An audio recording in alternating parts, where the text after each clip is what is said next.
Hey everybody, how's it going? Sorry for the delay. We're trying to get this shit working. For some reason, I couldn't get live. And you guys saying you can't hear anything, or it sounds awful? I'm not sure. Hey, Chris and Bob they're here. Why don't you guys say something real fast? Make sure they can hear you. It sounds Hello. like you're using a different mic. That's what it does. Yeah. Do I sound like I'm not here? Like I'm somewhere else? Do I sound too low? It sounds like you're using a different Speak again. This is me speaking. Renowned Looker says it's good. Reborn is a jerk, according to Victus. It sounds like it's picking up more of the stuff in the room. Really? Yeah, it sounds like you're using a mic off of a webcam or something. That's bizarre because it shouldn't be doing that at all. It shouldn't. You sure the It source is shouldn't. correct? I don't even know. I don't even know anymore. I don't even know what's going on in my life.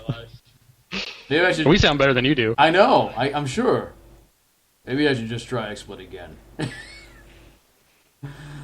Should we do that? Should we just try XSplit again? I'm okay with it. As long as we know that this works, we can come back to it. Well, I don't think it's working. I don't know if it's working though. I don't know if people can hear me. Can They you can. hear me? They can. I can It's hear just, you. yeah, very echoey. Like you're in a hall. Like I'm in a hall. That Yeah. doesn't make any sense at all. More like it's in your office, because I mean, you Yeah. got that hardwood floor. Uh, Yeah, we can hear the mahogany. You can hear the mahogany. This doesn't make any sense. So everyone, I couldn't get on. Here's what's going on. I couldn't get on to broadcast through XSplit for some strange reason. It just wasn't working, and I don't know if the stream key was off. I tried it. I don't know. And so I had to set up Open Broadcaster, and so we'll see. And I don't know why. Sounds like I'm shouting into a canyon. This is gonna be awful for the whole show. Well, the recording, of course, will be okay, but no one will ever hear that. Apparently. With the you way did it is. start Audacity, right? I did start Audacity. Not like it Okay. makes a difference anymore. But I can move this around. Okay, because I'm going direct here. So okay, everybody. It's also telling me it's skipping frames. We're just gonna go. We're just gonna do this. We're just gonna do this because we have nothing else to lose. How you doing, Bob? How you doing, Chris? I'm doing fine. Okay. It just,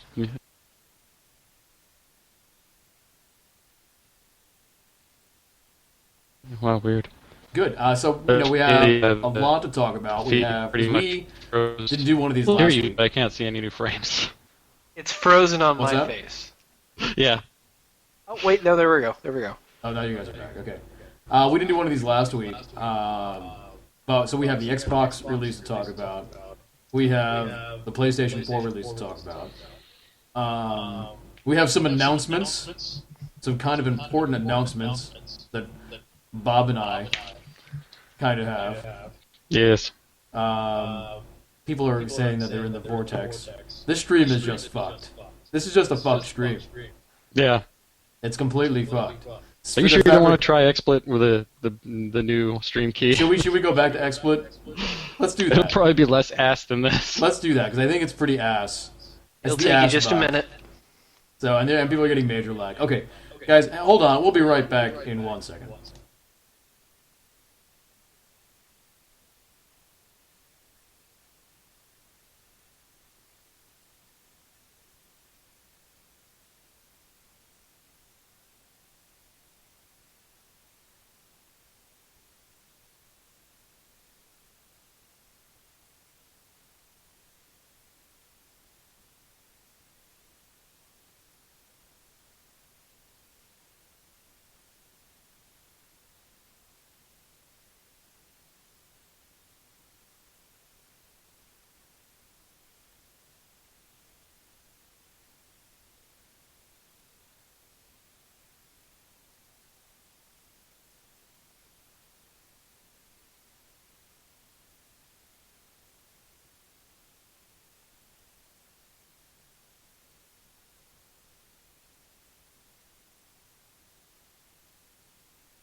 guess the stream key was wrong. Bob said there was an F at the end. Everyone needs to blame Bob. I blame Nolan. You know, Actually, yeah, that's a pretty valid statement. that we blame Nolan. Yeah. Yeah. He's the one that gave us it. But you see, here's the thing.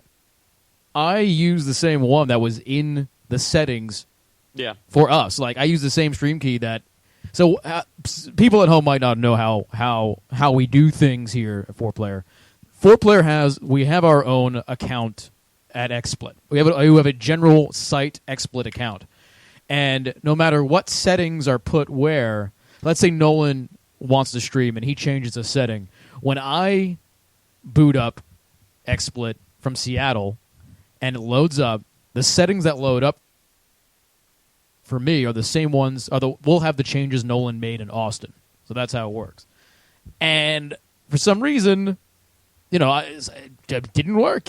I don't know. And Nolan was the last one. No, actually, Brad. Brad was just broadcasting. So then I started up. And then all of a sudden, I can't broadcast. But I'm using the same settings Brad just was. So there was no reason why. Anyway, so here we go. We're back with Cocktail Time. Like I was saying, when we entered the vortex of hell earlier, we have a lot of stuff to talk about because we didn't have a show last week. And so we have the Xbox release to talk about. We have the PlayStation 4 release to talk about. We have some announcements. Bob and I have some pretty big announcements that we're going to talk about. We're getting married. No, don't, Bob. You can't just let it all out. We got to segue into this. Segue into it. But let's start off with our toast of the week. And I'm going to start off. I'm going to start off on the toast of the week because I have a very particular, very special toast. Well, not that special. But I want to toast to the finest release title of the next generation. Everyone, Microsoft and Sony, it's all about the release titles. The release titles for the console. The release of the console. Those release titles it's all about the next gen. All about the next gen. So I'm going to give my toast to not only what I think is the finest release title of this generation, the new generation, the next generation, but the finest release title for any generation that has ever come. And that is Playroom. Playroom is the finest game, the finest release title of any generation. And we're going to talk a lot about Playroom because let me tell you guys something. It was quite a weekend at the Playroom for PlayStation 4. It was stuff that could only be possible with the power of the PlayStation 4. There was guys without shirts chugging beers and jumping over couches. There were drunk women giving their husbands blowjobs. My new favorite show is called Ghetto Boys or something. It's two black guys, and they're fantastic. They're hilarious. I was watching them for hours yesterday, and he was pretending to come on women's faces with the little robots out of his controller. Oh, it was beautiful. Well, we're going to be talking about that. So I have some vodka here, a shot of vodka I'm going to be drinking, and I have a little vodka iced tea. I'm sorry, lemonade sort of thing that I have. And that's my toast of the week. PlayStation Playroom. Bob, why don't you go next? I'm drinking it's a collaboration beer called Suede. It's between Stone Brewing and a bunch of other brewing companies. But it's an Imperial Porter, which is actually pretty damn good. I've had have a glass here. I've been sipping on it. It's a nice wintry-like beer. I like to have the heavier beers in the winter because that makes me feel like a manly man. So delicious. And, what is my toast going to go to? I've been so damn busy. I guess I will toast to Vlambeer and finally getting an Android port for Ridiculous Fishing. Oh, right. Because I can actually play it now. That's right. And that was one thing I actually played this past week. Was that the only thing you played, though? No, I actually played other stuff, too. Good. Oh, nice. It's been like 2 weeks. It would be sad if I didn't get anything other than that in. It seems that we have these instead of every week, every other week, you have more to talk about. Yeah. Give you more time to do stuff. All right, Chris Davis, what are you toasting? Well, tonight I am drinking some hot chocolate because it is balls cold right now. And what do Texans call balls cold? What is your definition of balls I would cold? consider balls, well, no, not testicular damage cold, but definitely shit I need to bundle up cold. It is currently 35 degrees outside right now. Oh dear Lord, how do you deal with it? Well, you have to realize we 35 degrees right now, and we're used to like 100+ degree weather days, Yeah. like 100 days straight in the year. Right. So it's kind of a stark contrast. Smiley Lisa is saying, Smiley Lisa, who's watching us live right now, 4pp.tv, saying it's negative 25 in Canada currently. Well, that's their fault for being in Canada. That was their choice, and they're having to live with it now. That's true. But they do get universal health care, so when they do get frostbite, they can just lop off their toes and fingers for free. There they go. It's quite a life. Did you say what you're toasting? And I am toasting tonight probably the most fun game of the Xbox One launch. Oh, the okay. Which I have to say was Killer Instinct. Well, I'm not surprised. A lot of people were kind of like poo-pooing Killer Instinct because of the pay to play, not the pay to play, but the DLC and all that kind of stuff. It comes with one guy, right? It comes with one character. The free version comes with it rotates characters every few weeks. Oh, I see. Okay. You get to play them all, but you got very limited accessibility there. I see. Okay. All right. I really don't care for fighting games all that much. I'm really digging Killer Instinct. Really, I haven't played. It's really good. I haven't played a proper game of Killer Instinct in quite a while. I had, up until this week, never played a proper game of Killer Instinct. I ever. see. Well, ever? Not even in the arcade in the old days. Not even in the arcade. Oh man, there was a Killer Instinct was a huge arcade thing, and there was always like you had your Tekken people and you had your Street Fighter people, and then you had your filthy Killer Instinct people. I was kind of like the Time Crisis, Area 51 kind of guy, just like hanging those. out at the light gun shooters. I did like those quite a bit. All right, let's do our toasts. 1 and 2 and 3.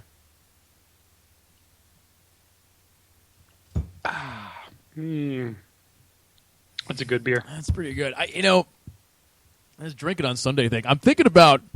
I was gonna ask you guys this, but I might as well just ask you live on the show. Should we change the day of cocktail time, like to Friday? How would you guys feel about that? How do you think? Would that put a giant monkey wrench into the works, or? I usually don't have things going on Fridays, but No big dates, Chris?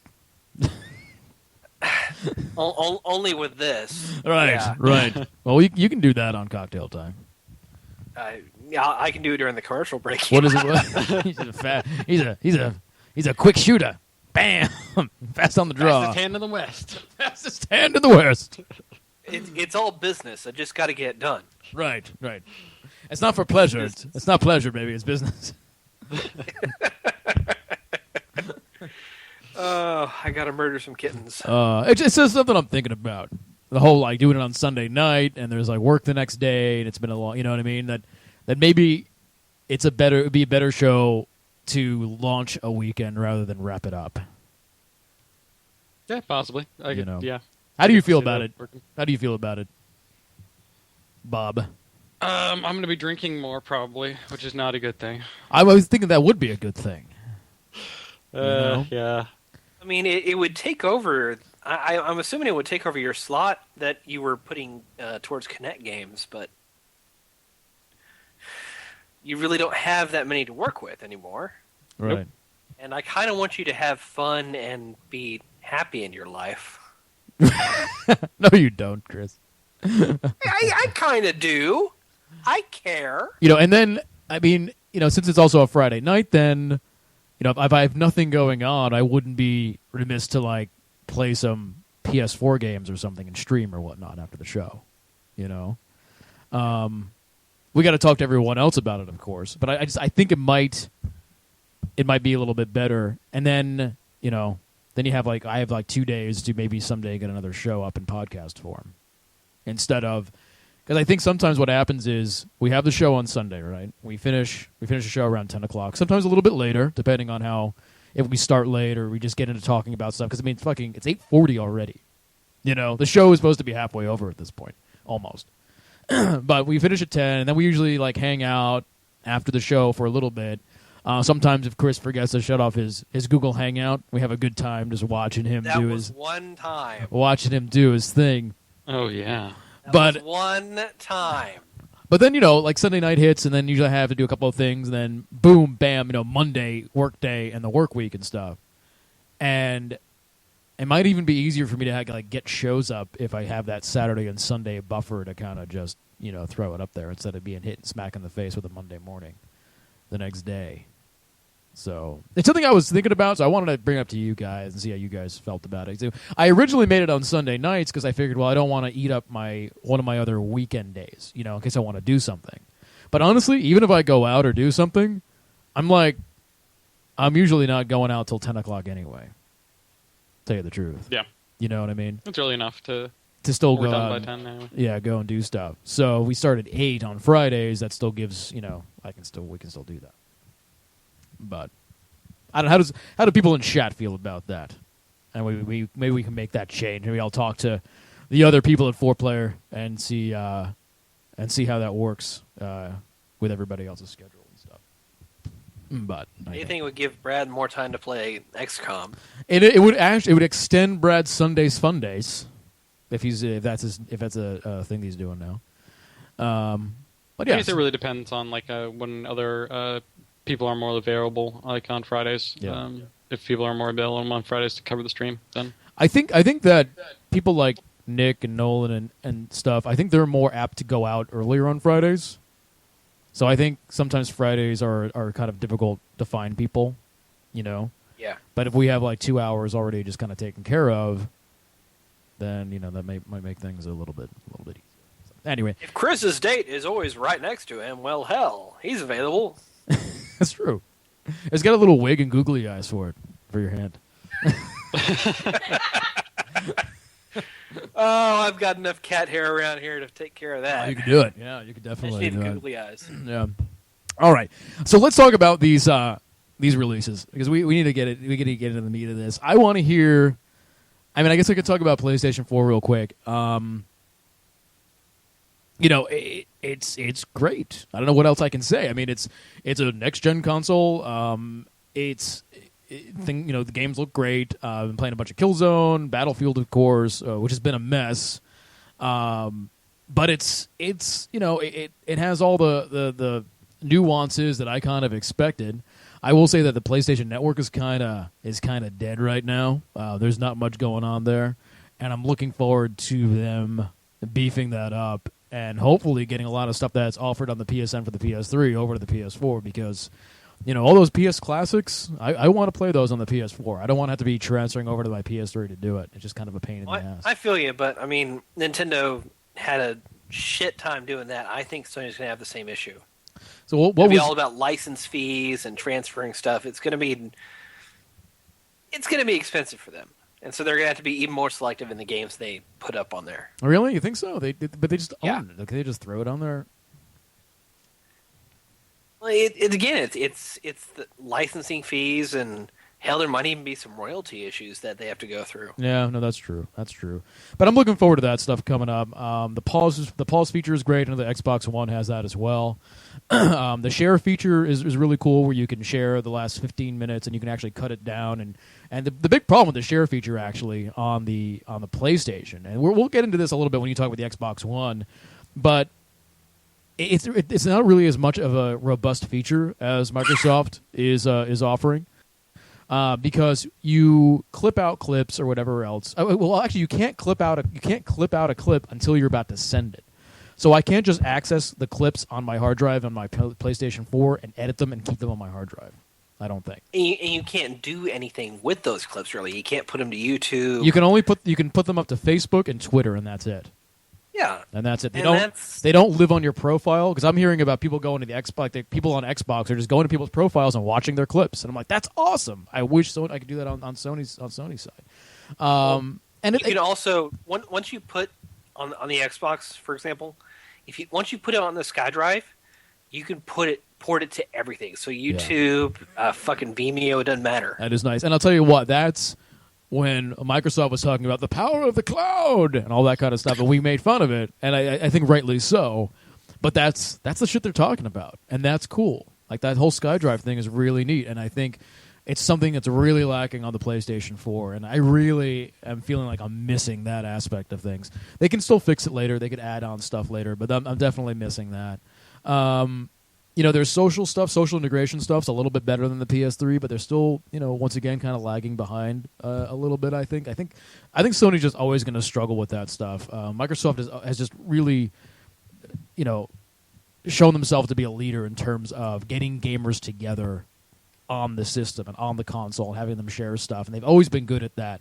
And it seems like they're taking that stuff to the next level on the Xbox One, and honestly, Sony is still really catching up with that stuff. It's a little bit better, but it's not great. I'm a little disappointed with it.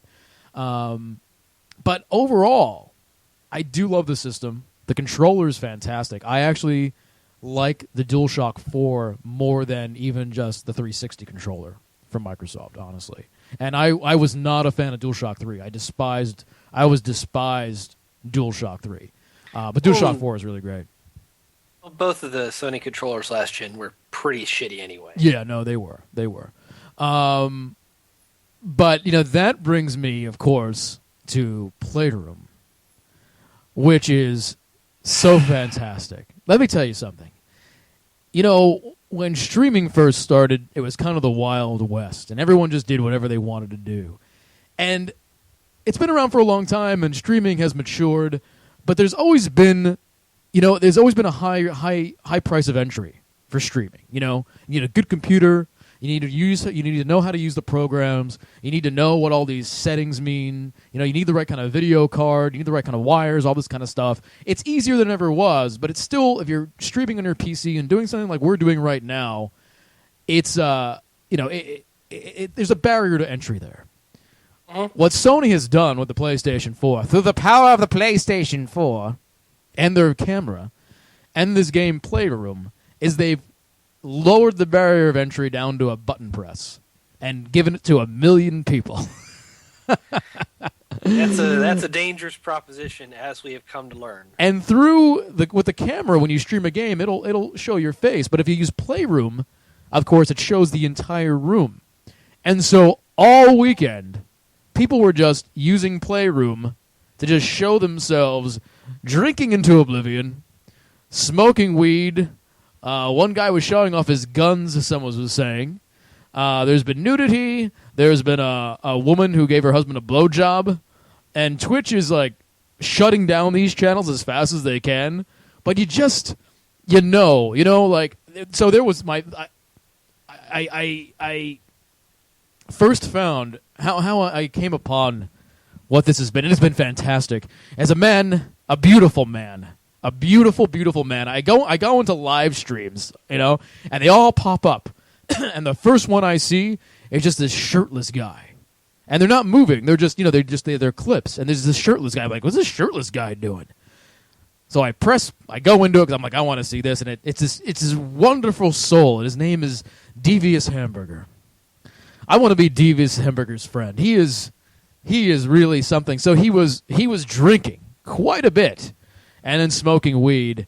And then he was shirtless, and he was dancing to Michael Jackson, and he was eating pizza. He was eating pepperoni pizza, and he was telling everyone, he was doing this thing about pocket crust, and he would take this pizza, and he would take the crust, and he'd put it in his pocket and be like, hey, you know what, I got this thing. It's like, look, I got a crust, I got a pocket, look, boom, pocket crust. You walk around, and he's walking around his couch, he's like, hey, I'm hungry. Bam, pocket crust. And he takes it out of his pocket and starts eating it. It was hilarious.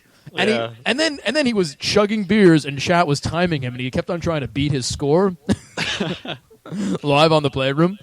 and he went through like 12 beers, I think, and then he would put on his jacket and he would dance to more Michael Jackson, and then he was jumping over the couch, and he was just doing stuff chat was asking him to do, and then he ran out of beers, so then he calls his brother, and his brother shows up, and he's just as wacky as him. And the first thing his brother does when he shows up is take off his shirt too. So now they're both shirtless. And they're both chugging beers. And then at one point they both were diving over the couch. Oh, it was so beautiful. And then they started doing this game where they would slap each other's nipples. And it was a mere 30 seconds into the nipple slapping game that Twitch banned the channel. It was it was so sad. It was so sad. He went away, and chat was just distraught. Chat was like, "Oh my God, he's gone. What will we do now?" I heard an outcry on Twitter, like, "Bring him back!" Free DVS hamburger was. Yeah. I think if someone has the GIF of the double shirtless couch dive, Vunic, I think.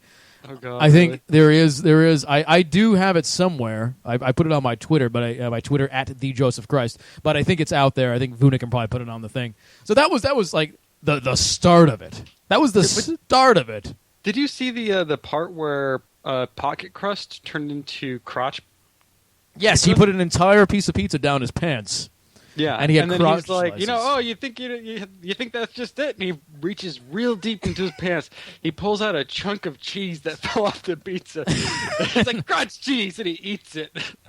Oh, it was beautiful. It was so beautiful, and that was just. I mean, that was the start of it, because now, next was this guy and his wife, and they were just drinking. This guy drank like almost a gallon of booze of like whiskey, I think, and apparently she flashed her tits and then possibly gave him a blowjob or was doing something like that.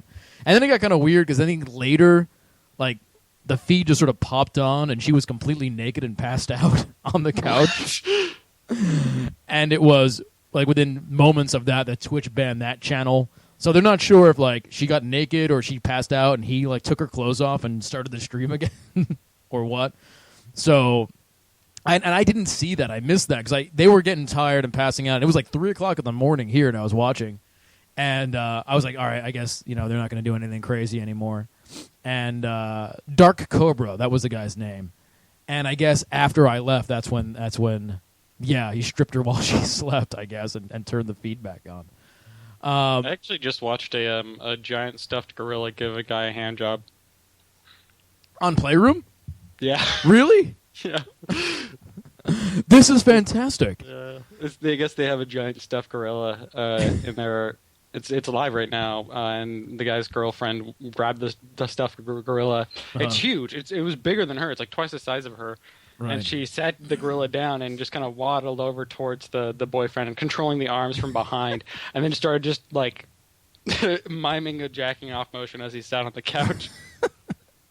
It's really beautiful. And then there was these two guys that I was watching for a while. I forget what it was called. They were called like Ghetto Boys or something like that, or like Ghetto Boys with a Z, or Ghetto Gamers. That was it. It was Ghetto Gamers, and it was these two black guys, and they were hilarious. They were so funny, and they were giving away games. They gave away a copy of NBK 2014 and stuff, but they were really hilarious, and just their interactions with chat. So there's like. This is so cool. I mean, I don't know. It's really weird. It's like there's all these people, and then you go on, It's like, and there's like this girl on her bed, and you're like, oh dear God, oh don't do this. You don't, because people are finding these channels and then just going and posting them on NeoGAF. It's like, oh, here's another one, and people from like NeoGAF and 4chan are flooding into these chat rooms trying to get these people to do stuff and just trolling them to death. Yeah, but It's really interesting because I don't really watch television at all, and I'm always the one that I hate reality shows, and most reality shows are just stupid anyway, and they're not even reality. All this stuff is kind of set up. Oh, Shadow Cycle, yeah, that's it. Ghetto Gamers show. Yeah, Shadow was watching it. They're really entertaining. Like I want to watch them again. I want to know when they're going to be back on because I want to like go and watch their show or just watch them do stuff. And it's really weird. It's like people are really getting into just kind of watching other people do stuff in their living room, and they're not even playing games; they're just talking, and it's just a really interesting dynamic that's kind of happening. And I'm hoping that, as much as I love the crazy stuff, and me, I don't want it to go too far, because if it goes too far, Sony and Twitch are just going to shut it down. They're going to shut it down. They're going to make it so you can't stream Playroom. And if it gets if it goes too far to where an underage girl gets naked, or someone starts doing real drugs, or God forbid someone commits suicide on Playroom or something like that, the whole thing's gonna get shot down pretty bad. Oh, there's the GIF of the two shirtless brothers doing the couch dive. They are wonderful. They're just look at them go, so majestic. They're majestic like bearded dolphins. It's beautiful, beautiful. But yeah, so anyway, I'm loving it. I'm actually loving the social aspect of it. I'm loving people just putting on their stuff and being entertaining with people, and I don't want that to go away. So my personal hope is that it doesn't get too crazy and go too far. But we'll see. But someone actually said it on Twitch. On Twitter today. They responded that it's sort of like what happened during the bare beginning of streaming days with Justin TV and what it was kind of like. Except now it's even, like I said, the barrier to entry is so low. People literally set up a camera and press a button, and they're live in front of thousands of people. So, and some of these channels get thousands of people, no problem. Oh, yeah, they just banned the Big Gorilla channel. Oh, did they? Yeah. So what Twitch is doing is they're saying that, so what Locked Username said, they said if it isn't gaming related, they will ban it. You can chat about games, but that's the bare minimum. You have to be doing something. So, so my question is, can people just do this and not stream to Twitch, but stream to Ustream? Because within the app that's on the PlayStation 4, I can access both Twitch and Ustream, or filter Twitch and Ustream. And if people just want to do this stuff over Ustream, Twitch becomes more the gaming stuff, and Ustream is just crazy fuckers doing crazy shit. I'm fine with that. But I want to see kind of where this goes. I think this is a really interesting thing that's going on. But yeah, it's definitely fun. It's a funny train wreck to watch. It is a train wreck. It's a lot of drinking. And then people doing stupid shit. But some of these people are legitimately entertaining. So, we're watching a GIF right now of Devious Hamburger, him and his brother jumping over the couch. He was just generally entertaining just to watch him interact with chat and do stuff. He just had an engaging, interesting personality. Same thing with the Ghetto Gamers show. I'm sorry, I was just reading something Vuna put down. The live Ghetto Gamers guys, they're legitimately interesting and fun to watch. And what's going to happen is we're going to have some YouTube and streaming personalities that rise out of this and get pretty big, not because they did anything different than just kind of be interesting in front of people, and they just have whatever that personality is. So It'll be. I'm enjoying it. I find myself now, if I play some Battlefield or I play some Warframe or whatever else, if I need a break, just going to the live streaming channel, not to watch video games, because there's 4 or 5 video games people are streaming right now. It's Assassin's Creed, Battlefield, a little bit of Warframe, and Call of Duty, and NBK, and that's it. That's all anyone is really streaming, because the library for PS4 is so small. I'm not looking for that. I don't care about that. I want to watch people like Devious Hamburger. I want to watch people like the Ghetto Gamers Show people. I want to watch people like, the guy drinking whiskey all night. That's what I want to see. I don't give a fuck if someone is playing Call of Duty or Battlefield. I can do that myself. I want to watch. Sometimes you just want to hang out and have fun. I want to watch. Doesn't have to involve games. Yeah, I want to watch cool personalities entertaining me and doing neat stuff. And I think there's going to be a call for that. And like I said, I think I don't know. It'll be interesting to see where this goes. You know what I realized is that this is basically your new comedy night. It's kind of my new comedy night, and Brad is saying I want JTV. Yeah, I guess, but I think this is more accessible. It's all about accessibility. It's the fact that I can sit on my couch and I can play a game like Battlefield or Call of Duty and immediately with 3 button presses get to streams of people doing random crazy shit. You know, it's that accessibility that makes it so awesome and different to me. So, anyway. It was Christopoulos. Did anyone see that guy with a horse mask motorboat that topless chick? Yes, that's what I'm talking about. It's beautiful. It's all beautiful.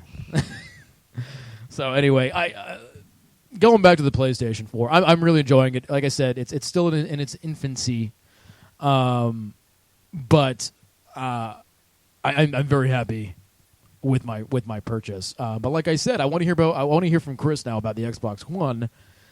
Unless anybody has questions, because I want to hear about what I'm missing. Because I think a lot of the social stuff and stuff that's on the Xbox One is very alluring to me, and the way it's integrated is very alluring to me. So I'm gonna throw it back to Chris right now to kind of let me know about that stuff. Well, I really actually haven't involved myself in much of, if any, of the social aspect in the past 72 hours. I've really just been focused on just one game only. That's been Dead Rising 3. Mm-hmm. Kind of trying to poop socket.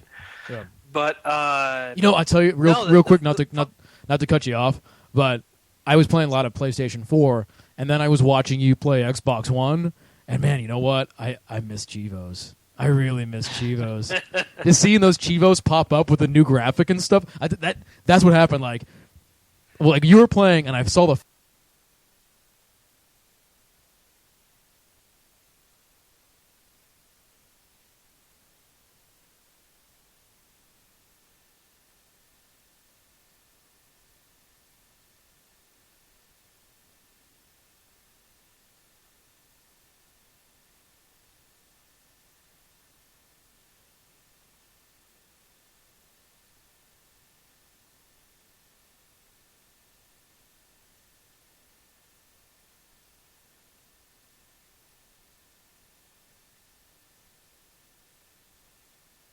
And for the first moment, like a little thought came in my head, and I was like, "Oh man, maybe I should have gotten an Xbox One." I don't know, all because of that goddamn Chivo. I'm kind of 50-50 on how they're doing the achievements now. I mean, I like how they're putting more effort into them, and it's not just pulling up a real quick list of low res pictures and shit. Right. But at the same time, I liked being able to just pull that list up and just have immediate access to everything I want, instead of having to go through the process of saying, Xbox, go to achievements, and then having to scroll through my game and figure out what I want. I just want to press a button. Yeah, so it's kind of hidden behind the menus now? Yeah, you gotta hold the guide button down, and that pulls up the achievements, and then you gotta wait for it to load, and then sometimes you have to actually hunt for the achievement.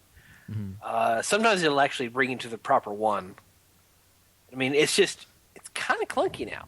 Really? Well, the thing is, so the first thing I thought when I saw that dashboard on the Xbox One, I was like, holy shit, that's a lot of crap. Like, that's a lot of stuff on there. I mean, the PS4 is really minimalistic. And so I think stuff is going to be buried in the Xbox One because there's just so much stuff they have now, in terms of apps and all that kind of junk. I mean, it's like, how do you organize that properly? That seems like a difficult job. Yeah, they're really not allowing you all that much customization. I mean, you can't customize your background. The only thing you can actually do is customize the color of the boxes that appear on screen. Okay. So my boxes appear blue. Nolan's will appear green or whatever, but I mean, I can't do background art. I can't really alter my avatar all that much. Oh, what? And the only way you can move stuff around on the dashboard is to pin stuff to the left-hand side of the menu. I can tell you that they will be able to do that as soon as they get the stuff in place for you to buy it. As soon as you can start buying that stuff, you'll be able to change it. It would be nice if that was at launch, but yeah, they'll do that. They need to. Yeah. Yeah. So give me your synopsis. How was it hooking it up? How was your first experience with it? How you liking the controller? First night, it was relatively easy to set up. I mean, you just put the connect in front of your TV, plug it into its port. It's proprietary port, by the way, so you're gonna have to figure out how to work that if you want to third-party mod it for the PC. It's relatively simple to plug in. Took only a few minutes for the dashboard to update, and I was live. Nice. The controller, I do like the controller. The sticks are smaller than I wanted, but since they've got this this grip on the outsides that kind of it's conducive to friction, I don't have to move the sticks as much. I'm still getting used to like really aiming in like a shooter, for example. But I mean, I only played like one game of Call of Duty. I've only played one first-person shooter really, and that was like a match of Call of Duty on Friday night. And that was, I mean, I went pretty well. So maybe it's conducive to people who play shooters on the 360. Well, I would think so. That's the majority, right? I would love to say that the same thing is the case for Battlefield if Battlefield was fucking working right now. Battlefield is a mess. It is a goddamn mess. For the first time, so they've been fixing stuff, and for the first time tonight, I played a bunch of matches. So 64 Conquest matches are now working again. Commander mode is now working again. There's still a horrible crash, but I've gotten it less frequently this evening. Earlier today, I tried to play a couple of matches, and it crashed, I think both or at least one of the times. But there is a patch for consoles, and I believe PC coming tomorrow, on the 25th, followed by a full week of double XP for everybody. Yeah. So originally just going to give it to like premium members, but it was going to be like for 2 days, and now it's like 5. Well, yeah, because I mean, honestly, for people playing on the PC and stuff, every time a match crashed, oftentimes you would lose all of your experience. You would lose everything. We've talked about this, so they need to do something to make up for people losing that much shit. But it's been a mess, and it's been an embarrassment. But like I said, for the first time, it's actually beginning to be a little bit better, and I hope tomorrow's update finalizes that. Because I mean, they know. I mean, they put out statements about it. If you go to their Facebook, every time they post something like, try our new this or that, everyone's like, "Fuck you, fix your game." It's they know the issues. I think they're feeling pretty embarrassed about it. They called it turbulence. It's what happens when you try to release a game on 5 different platforms. But yeah, and you're constrained to launch windows. Basically, they had to get you got to fit a launch date. Yeah, and yeah, no, that's a publisher problem. Yeah. But so how you liking? How's Dead Rising 3? I just beat it this evening, and it's pretty good. Mm-hmm. It's I was worried that they wouldn't have that much variety in the environments, because Dead Rising 1, sure, it was set in a shopping mall, but there were certain character to each environment you went to. Dead Rising 2 was set in this knockoff version of an amusement park in Las Vegas if they had a fuck baby. Mm-hmm. And this one, each area does have its own character. You got it's set in a city called Los Perdidos in Southern California. It's basically their own take on combination of Los Angeles and San Francisco. Mm-hmm. So it's 4 distinct districts that are linked by bridges and highways, and they're really short, like bridges. You can cross them in like 20 seconds. Right. Those are basically that's how they're hiding loading screens for those. Probably. Yeah, and there is quite a bit of pop-in going on in this, but it's not surprising, especially for a game of this scale, especially since it's a fucking launch title. Right. But I guess the most impressive thing I've seen thus far, or through my first playthrough, is the sheer goddamn amount of zombies on screen. Yeah, I was watching some of that. It is insane. Mm-hmm. We're talking easily 2,000-3,000 in every direction. Really? No, there can't be that many. Within visual range, yes. Wow. That's pretty crazy. I mean, you actually have to build vehicles specifically for driving through hordes of zombies. Like the roller hog, which is the combination of a steamroller and just a motorcycle. Mm-hmm. And so, and to top it off, it's also got like flamethrowers coming out the sides of it, so you can burn through zombies while you're just fucking crushing them. But it's just the number on screen. It's so fucking imposing at times, especially in the early game. In the late game, when you've leveled up, you discovered some of the weapon blueprints, and you've really learned how to game the upgrade system, then yeah, you can easily go through a crowd of a couple thousand zombies and not have an issue. But in the early game, you have to avoid them. You have to do everything you can to avoid them. Run, jump, climb buildings, do whatever you can to get around them. Mm-hmm. They will fuck your ass up, and there's nothing you can do about it. Well, that's good because I mean, if it wasn't like that, it would be a pretty boring game after a while. Yeah. I think. You know. But the characters are all right. The story is okay. I do like how strict it's trying to stay to the core narrative of the Dead Rising series. You know, there are characters from past games that actually make appearances. I won't put too fine a point on it, but it was kind of surprising. Mm-hmm. That's cool. See these characters appear when this game chronologically takes place like 10 or 12 years after Dead Rising 2. Right. And the world, I don't know, it's kind of hard to describe, but every area feels good. Mm-hmm. They feel unique. There's variety going on. And they try to instill that in a lot of things they do. Like, for example, the Dead Rising series is always well known for its psycho boss battles. Mm-hmm. A lot of which are usually optional. This time, say for like 2 of them, they're completely optional. So what are the psycho boss battles? I don't think I'm familiar with those. Okay.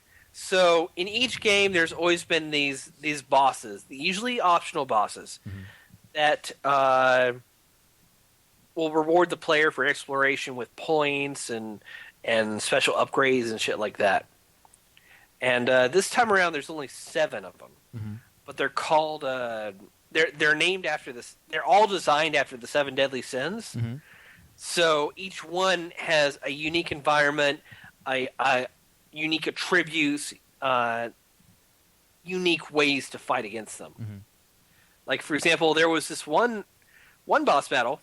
I believe it was based after Pride, and this was this female bodybuilder who was fucking insane.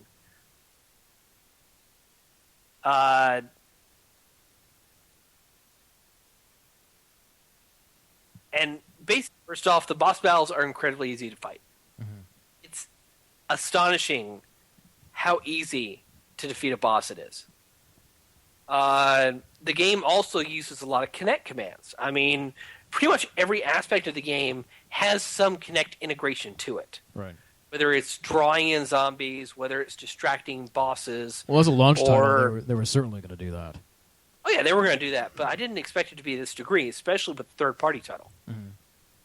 And so, combining those 2 aspects, and having these boss fights that are pretty easy to figure out in the first few seconds, and then having these Kinect commands that actually distract and alter the activities of that boss, makes it really fucking easy. But therein, the variety is great. You have the female bodybuilder who would throw entire racks of weights at you and trying to crush you. But if you yell at her, you look strong through the Kinect, she'll rush over to the mirror and she'll start weightlifting, and that's when you can get her in a stranglehold and start beating the crap out of her. What? I'm dead serious. That's hilarious. There was another one who was based off of Gluttony, and this was the best boss fight of the entire game, in my opinion. It takes place in a buffet, and there's this 700 pound woman on a fucking hover round, just driving around inside the buffet. And she's your opponent. She's constantly eating, and she's trying to kick you out and trying to kill you because you accidentally called her fat. And so she has two primary attacks. She has this barf attack, in which she'll try to hit you a few times, and when she misses, she'll get pissed off, and she'll lose control of her little hover around thing, and she'll just go spinning around in circles, and she'll just be throwing up in a 360-degree turn for like 5 seconds. It's disgusting but hilarious. And then she's got this dash attack in which she grabs like this large spatula or a cleaver or something, and she'll kick her cart into overdrive and charge at you.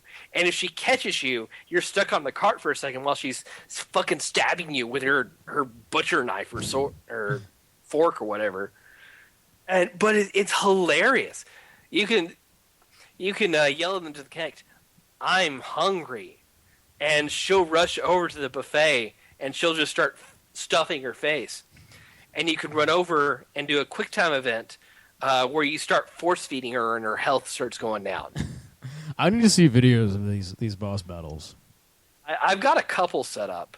I've got one where there's a character you meet early on in the game that you can meet him later who becomes a boss. And he has the ability to make custom weapons just like you. So it's so you got to dodge his special weapons that previously only you had access to. But if you yell copycat at him, he gets pissed off and he'll start spawning more weapons faster, and he'll get distracted and the zombies will attack him. That's so bizarre. And he'll get really pissed if you build a combo weapon right in front of him, and that's when you can go over, do the quick time, start beating the crap out of him. That's so weird. I can't see if there's any way they're going to be using the Kinect. Now, can you do these boss battles without using the Kinect? Can you not use those voice commands and still win? Yeah, just don't say anything. Okay. But it's just the degree in which the Kinect is, extended to this game. It's really interesting and really surprising. Well, they even had that in in Grand Theft Auto 5, right?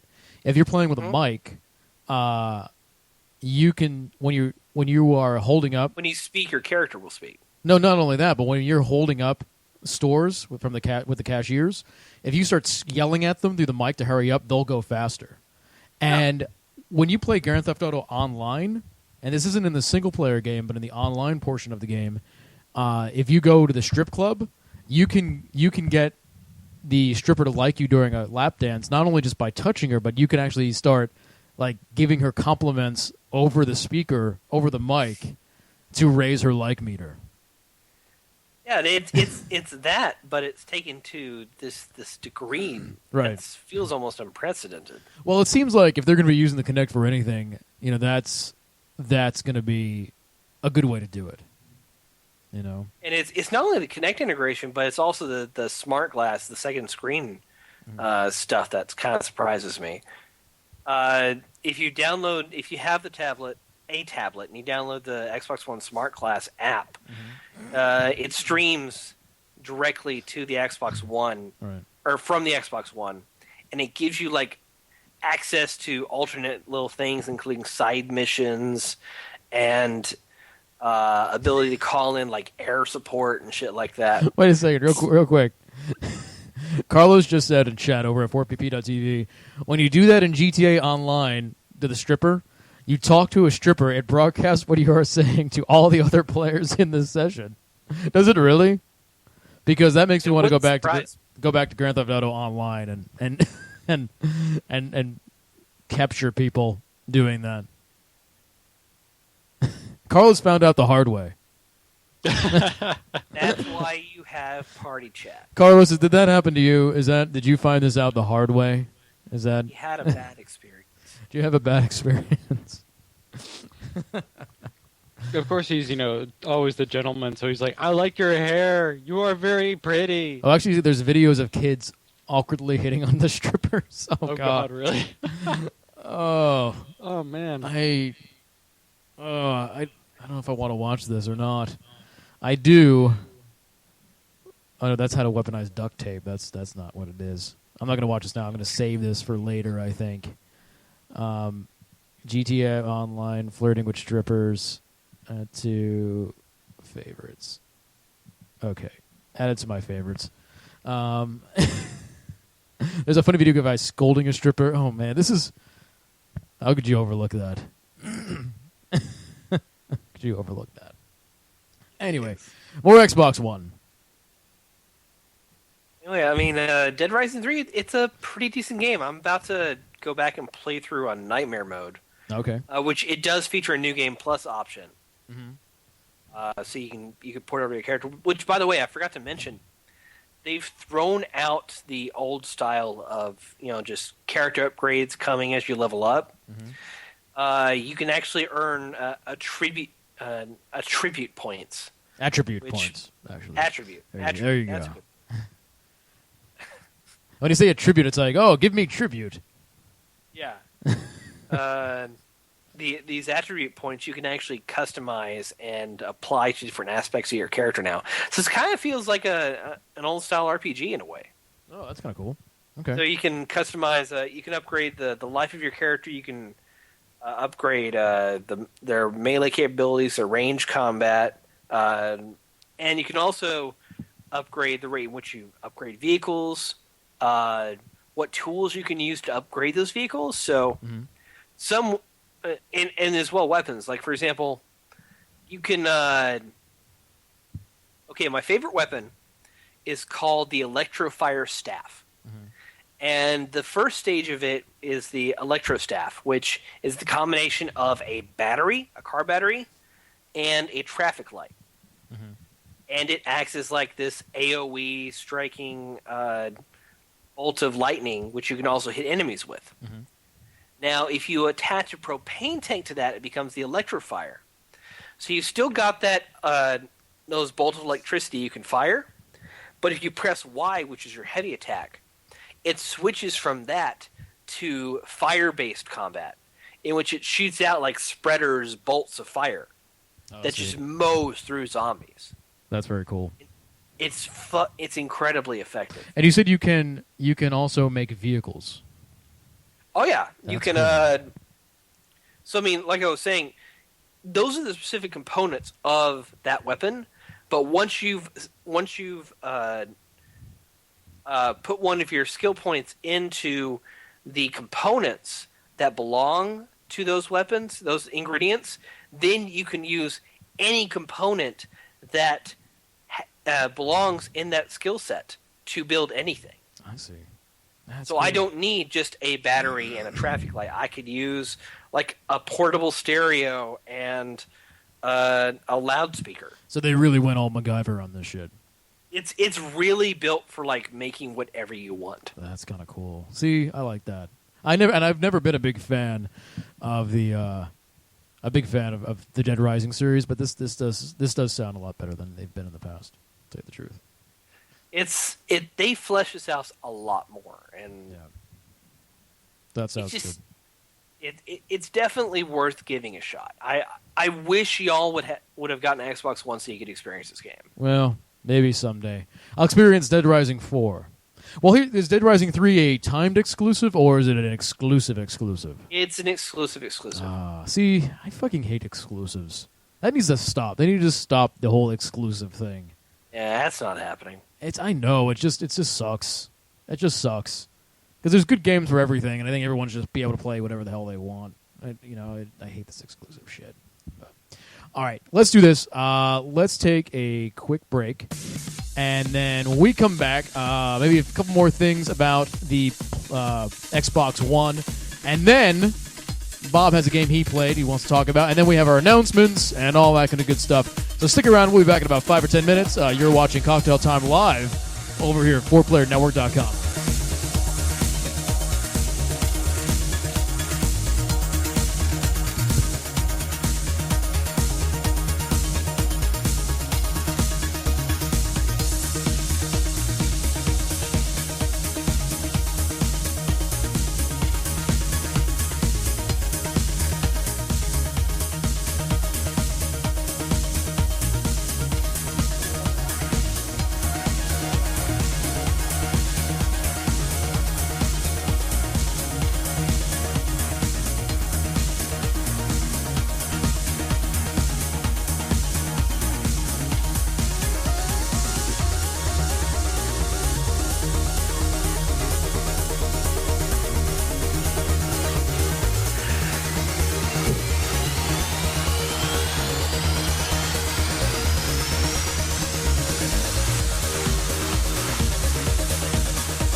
everybody, we are back. Well, Bob and I are back. I'm here. Oh, here he is. Look at him go. You are watching Cocktail Time Live, your 4-player network. We do want to thank everyone who is watching live tonight. We do this almost every Sunday at 8 o'clock, but we might be moving to Fridays at 8 o'clock. I'll be sure to let everyone know if that change does happen. Make sure you follow my Twitter at TheJosephChrist, and I will make that announcement and let you all know what is going on. But thank you all for coming out watching us, especially thanks to our subscribers, people like Victus Unis, people like Christopoulos, people like Agropane and DreadRed92, Reborn Revolution. We love our subscribers. Subscribers help to keep the lights on and the doors open here at 4-Player Network. If you do like what we do with our video game streaming, our shows, our videos, our podcasts, we do ask that you think about subscribing. Subscribing is $4.99 over on Twitch TV. And that gets you exclusive access to our dinner times, our top 5s, early access to a bunch of our videos. You get a little cute little 4P next to your name. All a bunch of good stuff. But we do love everyone who is watching now, so thank you very much. If you're not a subscriber or you can't subscribe for some reason, we do ask that you go to our YouTube page and subscribe to us on YouTube. It doesn't cost you anything. And if you like something on there, give it an old thumbs up and give it a comment, share it with your friends, all that kind of good stuff. Anyway, let's get back to it. So Xbox One, overall, have you tried anything else? The Skype stuff, the other social stuff? I really haven't messed with the Skype or the social. I've seen some demonstrations. They've looked really good. Yeah. But yeah, most of my time has either been Dead Rising or Killer Instinct. So. I want to see how the Skype stuff works. I said something on Twitter that I think some people disagreed. I think Brad kind of came back at me a little bit, more because of my choice of words. But really, the Xbox in that little box is like the ability to do everything that almost like we do here. If Microsoft plays its cards right, it's almost like a content creation machine. People can do Skype, they can stream, they can make clips and upload them to YouTube, all within that little box. And if Microsoft pushes it as a content creation tool, they can go pretty far with it, especially for people like us or people who want to get into doing video game, clippage and streaming and all that kind of stuff. I mean, the Xbox One will be, well, this is what you need to kind of get that stuff moving. But we'll see if they push that kind of stuff. If they actually, make that flower bloom. We'll see. They first need to actually do Twitch streaming. Yeah, so the Twitch not doing that at launch. Right, not doing it at launch. Major Nelson was actually on Boogie's channel. He was at his house. He went to Boogie's Francis's house. I know how much you don't like him, Chris Davis. But he went to Boogie's house and did an interview, and it was actually a pretty good interview. Boogie didn't pull any punches. He asked some pretty tough questions. But apparently, Major Nelson had said that they weren't happy with the Twitch app at launch and decided to delay it. So, and there's only been like the day one patch to fix a bunch of the pre-release bullshit. Right. So, I really want to see how they're doing firmware and Twitch application updates now. Yeah. Because I really haven't seen any been, put through its paces. Yeah, I mean, neither system has. And, that's going to be coming. I'm hoping personally because of all the kind of cool stuff that Xbox One is doing, especially with the ability for clips to be watchable on people's profiles, all that kind of good stuff. Like, I can take screenshots, but I can't put them on my profile. That's ridiculous. I can only put them on Facebook, which is so weird, on the PlayStation 4. I'm hoping Sony is looking really hard at the things that are in the Xbox One and are going to try to match them up on the PSN and that kind of stuff. So, but are you happy overall with your purchase? So far, yeah. I'm pretty set. I need to play more games, but and I need to experience a lot more of the system. But it's been good to me so far. Oh, good. Good. All right. We should turn the cameras now to Bob, who's been sitting there ever so patiently, not saying anything, because Bob did not enter this new generation. He stayed behind. Yes, bravely stayed behind, afraid of moving forward. He's in afraid of technology. moving forward. That's right. Well, my biggest thing is, and I've said it before, I'll just reiterate it, is that I didn't even get into, like, my PS3 and my Xbox One, or not Xbox One, what the fuck am I talking about? My PS3 and my Xbox 360 are, it's a PS3 Slim, and it's an Xbox 360, the next, the newest iteration. It's Right. not like a Slim, I guess. I don't know what they called it. I think they call it a Slim as well. Yeah, so I have, those were my first consoles for that generation because I was primarily a PC gamer. Yeah. And a lot, And a lot yeah. of people wait. They wait until those next iterations come out. And I, you know what? I've had no red rings of death. I've had no little yellow lights of death. I've had no hardware issues whatsoever. I still have the same machines that I had day one. Yeah. I'll tell you, my first Xbox, I didn't get an Xbox 360 at launch either. My first one was way down the line because I was primarily a PC gamer as well, and mine was actually a Jasper, which is one of the latest models they made. Not the Slim, but the one right before the Slim was the Jaspers. So mine, I got to the last generation pretty late myself. Yeah, and I think that there's even more reason for me not to get into this next generation now because PC gaming is when 360 launched and the PS3 launched, Steam was just starting. Yeah. Like, I don't even know if Steam was a thing. Like, they just released I think when they released the orange box, they launched Steam. Mm-hmm. Actually, no, it was episode 2? No, was they it episode launched 1? it with Half-Life 2. Oh, was it Half-Life 2? Okay, yeah. Yeah. You're right. Yeah. It was launched with Half-Life 2, which was before the orange box. Right. Yeah, I Like remember about a- buying the like a year or two silver box for Half-Life 2. Yeah. So when they didn't, like, Steam was basically just where you got Valve games. Right. Like, when those consoles launched. And PC gaming before then was basically just going to the store and buying a physical copy. And those or getting it mailed to you. and those shelves were getting smaller and smaller. Oh yeah, and they were getting smaller. smaller and smaller. People and smaller. people don't realize that before Steam, like PC gaming was dying. It was fucking dying. I mean, the shelves. I mean, I remember when EB Games back then and GameStop were tons and tons of PC games. Yeah, and they then have walls dedicated to PC games. Walls of PC games, and then it just started getting smaller and smaller and smaller until it was just a little tiny little rack. Yep. And now they're pretty much all gone. But before Steam, that was PC gaming was on its way out, and Valve single-handedly kind of saved it. Yeah, they really did. I mean, they ushered in the whole digital distribution era, and I mean, with that, it's evolved so much now that I don't even really need a console. Like, I can play most of the games that I want on the PC, and there's only very few exclusives on consoles that I kind of want to play, but it's just like it's not a necessity. Right. It's not $400, $500 a necessity. Right. I'd rather pay for PC games when I get around to playing with them. I'll go get a Steam sale and just buy a bunch of them and then play them as I get time. Yeah. So it's not as much of an urgency now as it used to be. Like with this last generation of being like, if I want to play video games, I have to get a console because PC's kind of meh right now. Yeah. No, it's not like that. Yeah, so I'll probably end up getting a. If I do end up getting a console this year, it'll probably be like a Wii U or something because those are the only games I'm not gonna get on PC. They're not gonna get those on PC. No, and I always get It's not that I don't want these consoles; it's just I can't justify the cost to myself yet. Yeah.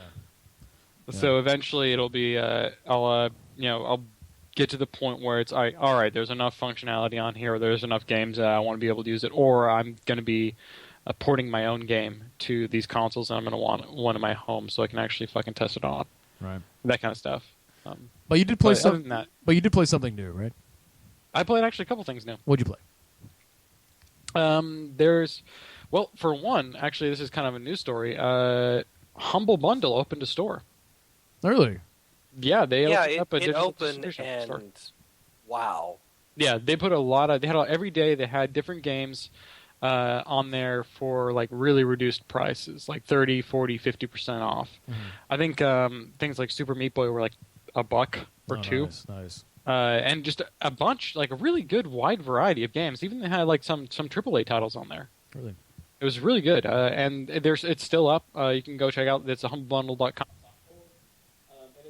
doing that, they did another Android bundle, and this is where I've gotten pretty much the majority of my Android games, because they put so many like really good Android games together, and I can go buy like 5 or 6 Android games for $4. That's less than a buck a piece. Yeah, that's pretty good.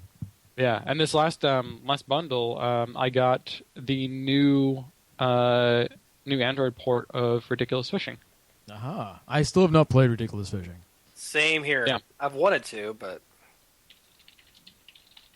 Yeah, it's good. It's fun. It's actually it's a neat game. I've wanted to play it. I've seen it at PAX. I never actually sat down and actually play it.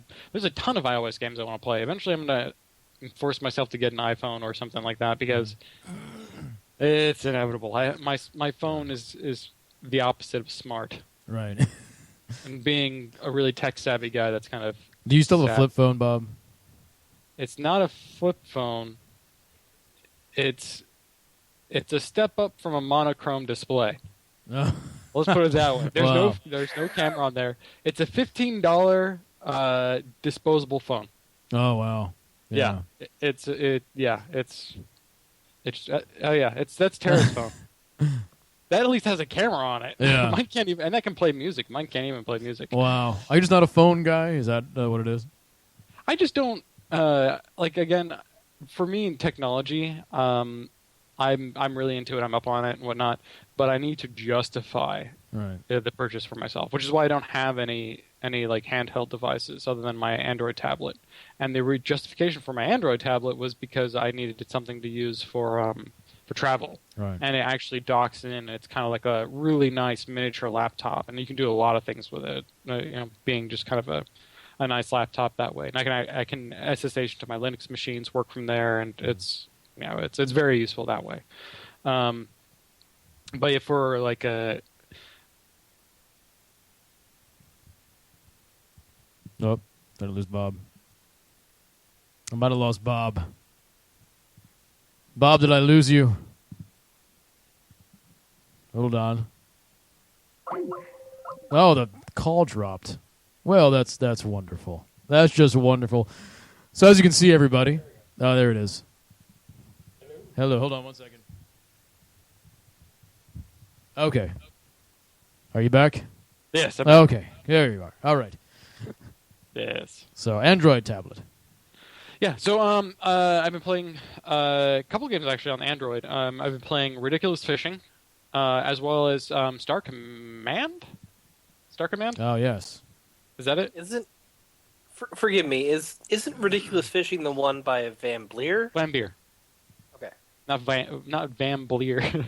Vlambeer. Sorry. Yeah, it's by Vlambeer. They actually just announced the port the day before it went up on the store. Mm-hmm. So I was kind of surprised to see it up so quickly. But it's the same game. It's on Android, on iOS. You just kind of, you fish, you drop a lure, it goes all the way down. You try to avoid the fish on the way down. As soon as you hook something, you pull it back up, and then try to catch all the fish with the lure on the way up. Get to the surface, the fish fly up in the air, and then you shoot them.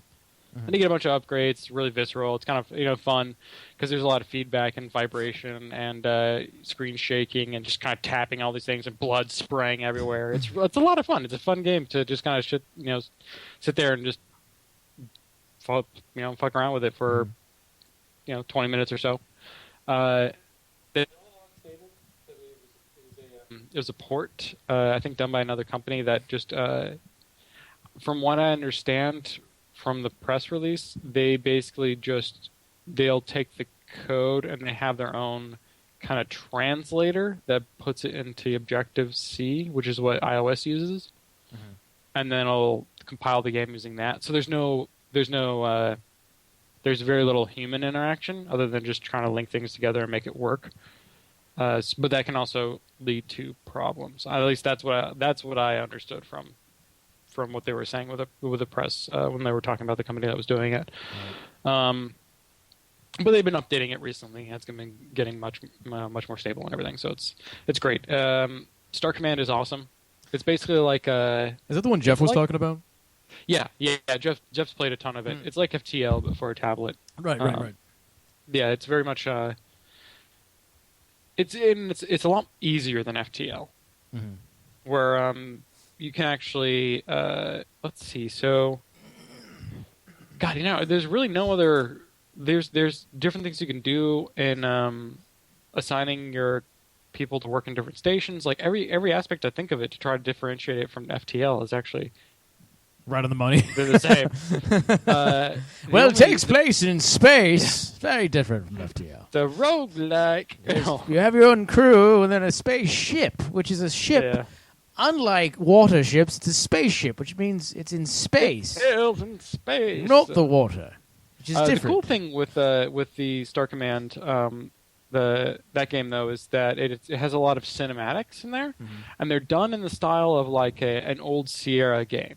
Oh, okay, yeah. I know Yeah, like kind of the pixelated, really vibrant, animated characters using kind of cartoony, which is really cool because one of my all favorite games is the old Sierra and Sierra point and click adventures, fucking King's Quest, as well as Loom, which was LucasArts. Yeah, I think King's Quest was King's Quest was Sierra. LucasArts did Loom. But those are fucking awesome to see because you don't really see that type of cinematics and that type of art anymore, and it fits so well on like a kind of a tablet setting because it's like, oh, this is so futuristic. It's like that retro idea of what the future would be. So it's a little bit nostalgic for me, especially growing up in the 80s and whatnot, because being like having people be like, oh, this is going to be the future. They're going to be using these giant transistors in order to to do some bullshit that doesn't even fucking remotely work. But it's also the weapon systems are cool because your weapons will charge up automatically. Once they're charged, you choose to use it, and then what happens is you get a kind of like a reading on the screen. It'll shoot up and it'll show you the enemy ship. And depending on the type of weapon you're using, it has a different type of mini game that you're going to be playing in order to calibrate the aiming system. So there's ones where there's 3 circles and there's these dots floating around them, and there's another little circles at the tops of these. So you have to press the inside of the circle when the dot rotating around it gets right in the center of the circle that's above it. If that makes sense. So you need to time it. Basically, you need to time touching these large areas into the dots coming inside these smaller circles, and if you touch the circle when it isn't in the smaller circle. There's so many circles. So there's a lot of circles here, Bob. This is to fire a gun. It fires a gun, but I think what happens is so if you touch it when it's not inside the zone, you miss. If you touch it when it's in the zone, you hit. And there's 3 of these going at different times. One's are going faster, one are going slower, and you have to touch each one in time in order to get 3 hits. This is for one gun. If you do it just right, I believe you can actually get a crit. Okay. I thought I saw Jeff doing this. I'm not too sure, but if you do get it just perfectly dead center, then I think you can actually get like a critical attack.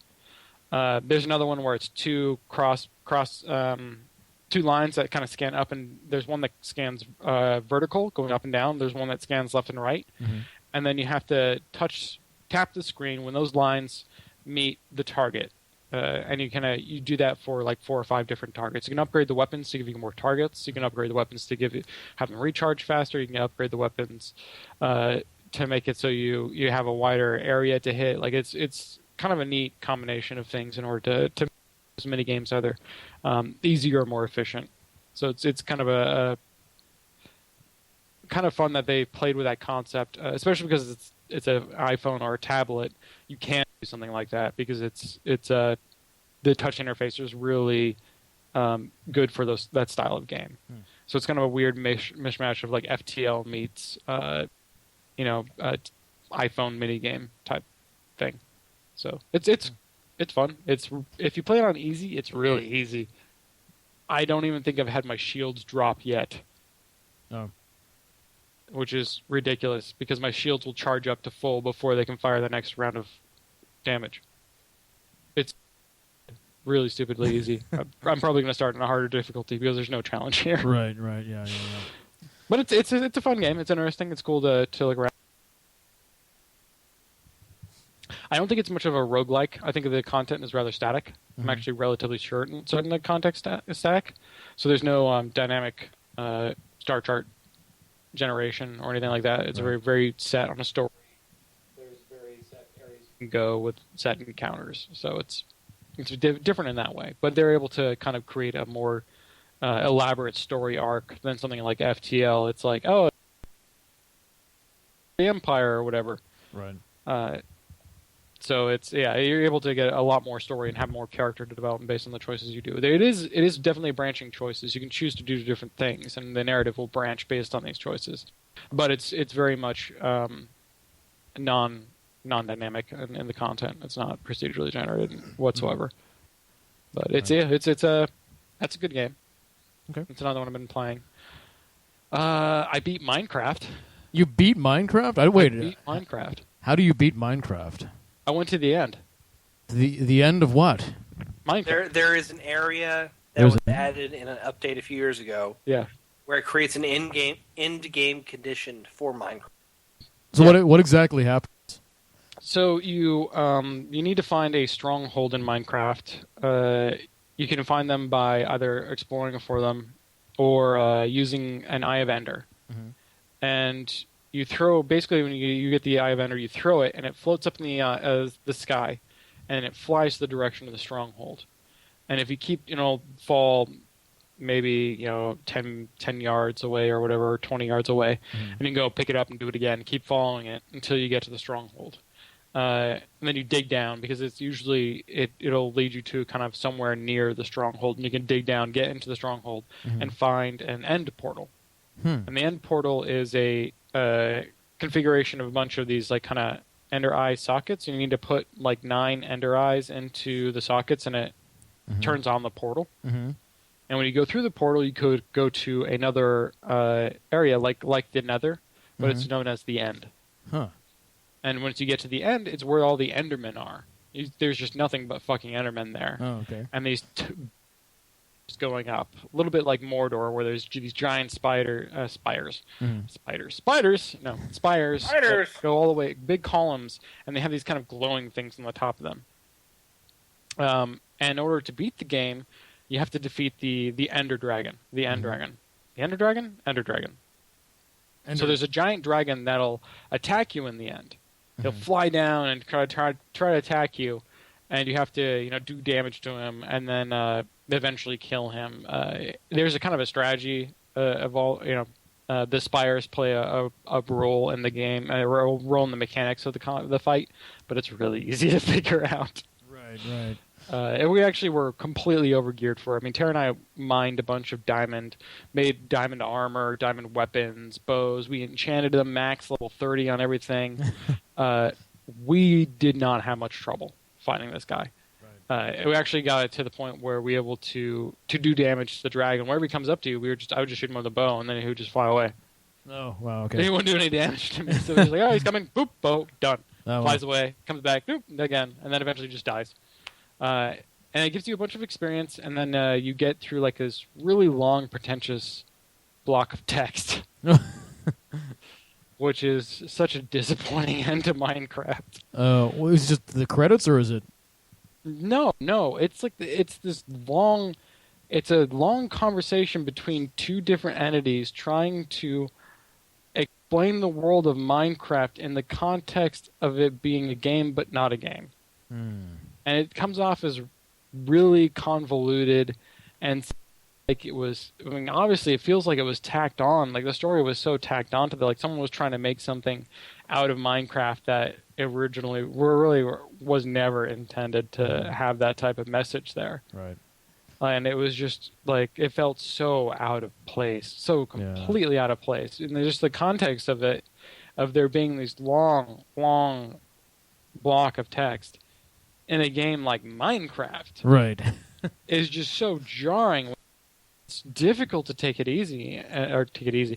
seriously, and just sit through it and not scoff at it, being like, why are you trying to create such a deep message for a game like fucking Minecraft? Right. Because I know what Minecraft is. I've been playing it for the last 20 years. Yeah. Well, maybe not 20 years. Not 20 years. But it certainly feels felt like that. But it's just Yeah. Oh yeah, I've definitely fought Withers. Withers are in the Nether. We had to fight Withers. Just Jordan in chat was asking at 4PTV. 4PPTV. Yeah, I didn't do a lot of the summoning fights. There's a bunch of other content in Minecraft I didn't do, but I just wanted to get to the end because I know I would never do it otherwise. Yeah. See, I've gotten about as far in Minecraft as like making my armor and sword, and then I'll make towers and stuff. Like all this Yeah, that's about what I did. All this like enchanting and all this kind of stuff. I do not know anything like that. Yeah, what that I was is. like that about 2 weeks ago. Right. And then Tara likes Minecraft. She actually plays a lot of it when I'm actually on the podcast. Every once in a while, people will see the screen behind me and go, "Oh, is Tara playing Minecraft?" And right. Yep, no. So you're just like, you know what? I'll finally, I want to try to go beat it. So I figured, hey, why not? It only took about 20 hours of grinding all this bullshit. Right. But it's a fun game. It's still like. I go back to it and I enjoy it. And there's a lot of really cool stuff you can do with the stuff they put in. They're always adding new content too, which I always find that kind of continued support of a game that has a very active community around it to be very encouraging. Yeah, no, definitely. They could have just stopped adding content. Yeah. Probably. It already sold millions of copies. Yeah, I know. And it's got such an active community that's constantly creating content for the game. That's true. Yeah. Through modding and whatnot, I would actually, I wouldn't be surprised if they're working diligently to try to improve the modding system and make it a lot easier to install mods. Because right now, fuck, you want to install a mod? Good luck. Is it kind of convoluted? Yes. It requires like a whole list of instructions on how to just you have integrate to manipulate one mod. jar files. Oh yeah. You have to go and change files inside of a jar, which is a jar is a I think it's a Java archiving format. So they what's an archiving? I mean it's compression format for Java compiled JavaScript or JavaScript, but no Java files. So you get a bunch of compiled Java files, and then you'll shove them into a package. It's a packaging format, a jar. So there are applications that allow you to, like 7-zip, that'll allow you to open these archives, and you can go through and modify the files, replace files, and that kind of stuff. And it's really fucking convoluted. It's not easy to install a mod, and good luck getting rid of one. You might as well just start over keep a clean version of it because it's bad. There's a lot of kind of crap that you have to do. I'm sure it's gotten easier than when I last tried it, but I haven't even tried it. Run my own mod for Minecraft, and I just didn't really care too much to even try to learn it. It's just meh. They can make it easier. Maybe they will. Maybe. All right.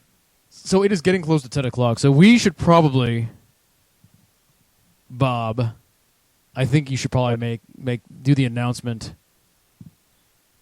Are we announcing? I think we should probably do the announcement, the announcing of the announcement. We're announcing an announcement. Oh God! Isn't that how it works? No, isn't that how it works in video games? We have to get this right. We're getting into this now, so we're going to be we're announcing an upcoming announcement as how you do it, right? Yes. Where's Chupacabra? I need her to write an email about our announcing the announcement. Because you're doing this, I'm automatically degrading your score on a scale of 10 by 2 points. I think you're biased. I don't think you can review it. You say that, sir, but that's not going to stop me. So Bob, I'll leave it in your hands, Bob. I guess sure. I guess we're finally. I mean, people probably know that we've been working on writing games for a while now. I've been working with a team of people all the way since January of this year. We're working on games in Unity, and finally, after many months of work, we've decided on a game we're going to be making. Yeah, we got a name for the game. So we have a name for the. we have a studio name. Right. So I think We actually have websites. I think that some of it is that Bob and I and also Jeff and also Matt. What's Matt's chat name? Is he? I don't know if Matt's on chat. He has a chat name. I don't know. And we have kind of broken off and we started a indie video game studio. Oh no, yeah, fucking Matt's in chat. Is Matt in chat? Where is Matt? Yeah, it's Twistamafoo. Twisted Mafu? What? Twistamafoo. Twistamafoo. Yeah, there he is. I don't even see him. I don't even see him. Oh yeah, Twisted Mafu. So we've broken off and we started an indie game development studio. The name of the studio is Next Gen Pants. And the first game is already in development. It is called Tetropolis. It is a puzzle platformer with, are we saying it has Metroidvania influences? Is that still what we're saying? Yeah, that's pretty close. I mean, it's more Metroid than Avania. Yeah, and it's already pretty well in development. We have an alpha demo that's currently in playable form, and we are submitting to PAX East, and hopefully we'll be showing off the game at the Indie Mega Booth in Boston in April. So that's the plan. We have to get accepted first, of course, but that's our plan is to do that. So if things go well, I'll be actually going to Boston, but not really just for 4-player. I'll be there actually showing off a game.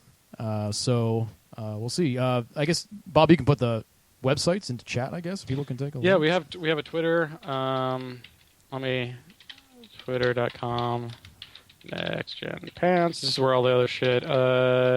Our website is nextgenpants.com, and you can find our game at Tetropolis Game. Hopefully those all work. I've been typing them a lot. So. Totally, yeah. So anyway, check those out. Add those up. Add that Twitter, all that kind of stuff. We'd like to get people to start talking about this, getting the word out. We got like 10 followers in the last 10 seconds. I know. Put the Facebook into chat as well. We have a Facebook. We're at the point where we don't even have proper logos yet. No. Please. I apologize for my shitty paint logo that I put in there. Right. We're working. That was made in MS Paint. We're working. We just started working with the graphic designer today. I think Bob made the contact. Yep. So hopefully we'll have proper logos in the next couple of weeks and stuff like that. But it's fun. It's exciting. It's kind of exciting. So it's taken up a lot of my time. I know that I haven't really been writing that much on 4-player guys, and this is part of the reason is that a lot of my time's been doing this stuff. And it's probably going to stay that way, I think, for a little while. I'm still going to be doing podcasting, of course, and streaming and whatnot. But it's hard to balance both, and do all that stuff at the same time. Yeah, most of my time has been spent doing a lot of like management tasks, putting the website together, talking to people, and that's on top of still trying to add new content into the game and fix bugs and all this other shit. Yeah, it's insane. It's a lot of work that I knew I was going to have to do, but I just didn't really understand exactly how much it was going to be on top of doing a day job. Yeah, which is ridiculous. I know. Yeah. So we're go ahead. I was just going to mention we're going to do dev blogs. Mm-hmm. So we'll be posting up information about the game, writing the game, doing the game, a lot of stuff. We got some personal stuff to share. Like, I've certainly got some thoughts about breaking into the gaming industry. Maybe I'll write some shit about that. But mostly it's just like sort of the things that I've heard and learned about getting into game development that that I kind of want to compile in one place that I can just talk about. Since I've been reading a lot about they're just showing at conventions, making a game, getting a game from beginning to end. I've 8 years of software development experience where we create software from a very initial concept to design to production to support. So I've got some stuff I want to talk about, and I'm sure to hear shit from other people too. So we'll be posting dev blogs. I know Jeff wanted to do ones about music, so we'll be talking about music and music production. Right. And if I can certainly talk about Unity and Unity development, if that's anyone that's interested in that. Yeah, and I think it'll just be fun just talking about just our journey going through doing all this stuff, and especially from my perspective of going to something like PAX Prime, or sorry, PAX East. First going as video game journalist person, and now I'm going to be standing on the other side of the table. We'll see. Hopefully, it'll be interesting to kind of share what that experience is sort of like. Yeah. I've definitely been looking forward to that ever since I really started doing media for 4Player. Was exhibiting at a convention like PAX, because it's such an amazing kind of vibe, especially in the indie mega booth, where people are there and everybody just fucking is so into what they're showing off, and people, you get either the press or just the regular attendees going in and playing these games, and you just kind of can feel that passion being shared between the people, and you're like, "Yeah, look at this shit I made. This is awesome. I love this type of game. I had all these inspirations of all these other games that were fucking awesome that people loved in the past," and someone's like, "Oh God, I've been waiting forever for someone to make this game." Yeah, I mean, that's what when we were talking to what's his name, Mo from Games by Mo. Yeah. And we interviewed him here. He was talking about how accepting and helpful everybody was, and he didn't, he wasn't sure what to expect, but he thought maybe perhaps it would be more of an aggressive atmosphere and people kind of being more competitive, and it wasn't like that at all. What he experienced. So yeah, it's definitely a kind of much more of a camaraderie environment than a competitive. Mm-hmm. Yeah, oh God, now I got so much stuff to do. So yeah, there's so much to do. I mean, the funny thing is that we have meetings on Monday, and we actually had a meeting on Saturday, and we're even thinking like, God, is one meeting a week might not be enough. And I don't want to do 2 meetings a week. And every time we do a meeting, it's like more stuff gets added on. You think we have to do this, we have to do that, we have to do that. And this is just for... It's like our meetings at 4Player, but productive. Kind of. Yeah, it is sometimes. But, our plan, our long-term plan, and I'm thinking long-term just because you want to be optimistic about these things, is that, eventually we do more games. So we do this game, we put it out, it works well, and then maybe, Bob has some games, puzzle game ideas for like iPhone and mobile. I have an idea for something that I want to write a design document on for in the future. Right now, this is our main Tetropolis is our main project, but we're kind of thinking, hopefully thinking long term about this. This is not just going to be a one-off and we make a game and that was fun, whatever. That this is actually something we're kind of building from the ground floor, from the ground up. So I think it's pretty exciting, and I think it's been fun talking to Dave Oshry in the past, because he sort of has taken this journey, kind of getting into games journalism and managing it for Rip 10, writing for Kotaku, and then now just getting into games and stuff like that. So, and I'm pretty sure he's still working with it. Yeah, he's still with Interceptor, because he's also working with Gunner now, Gunner Glasses. He's doing stuff for them as well. So anyway, so that's the announcement. That's the big announcement. I mean, I really cannot wait to read y'all's review of your own game. Yeah, I know. I did. So one person did mention they said, "Is Joseph breaking off from 4PM?" No, I'm not. I'm not leaving. I'm not leaving 4Player Network. I probably won't be writing as much. I'll still be doing the podcast, of course, Cocktail Time, and streaming. And now that I have Twitch and PS4, actually, I might actually be streaming more often than I used to, which is sort of strange. So no, I'm not leaving 4Player. I'll always be around. You can't get rid of me that easily. So yes, and I'll definitely be around. I don't know. I've definitely got some other stuff that may be happening in the next couple months. No, is this the thing? The thing. Where I may have more time to work on stuff. That's the thing. So yeah, that's still tentative plan. So right. I can't make any official announcements yet. Right. But yeah, I would definitely. I still want to try to do more improvements to the website if I actually get time to the 4Player site. But obviously, I haven't been really writing anything for the site for a while. Because I haven't I've been either. Too damn busy Yeah, starting I a know. company. I know. It's kind of tough, because if I can speak frankly, you put a lot of time into stuff, and when you don't get a much reaction from it or a lot of views or something, you start to really think like, man, like, is that really worth it? You know what I mean? The point where I'll tell you exactly where I felt it the most, and it sort of led to me kind of maybe pulling back just a little bit. And then Bob was working on his game, and Bob eventually said, "Hey, do you want to do art and stuff for the game?" I was like, "Oh, fuck yeah, that sounds great." But I remember we did E3. I'm sorry, was it E3 or PAX Prime? Maybe it was PAX Prime. Is it E3 or PAX Prime? No, I think it was E3. I think maybe it was E3. We did E3. Lots of videos. I thought we did a great job at E3. And then I did a cocktail time after E3, and I put it up, I think in the morning, the podcast version of it, and put it out on social media and Facebook and all this kind of stuff, And then that night, I was like, oh, let me see how cocktail time did. And I looked up the numbers, and the page got 170 views. I was just like, why am I doing this? And I felt better about it later, but it was really kind of a moment where I was like, man, I just, I love 4-player and I love doing this. But,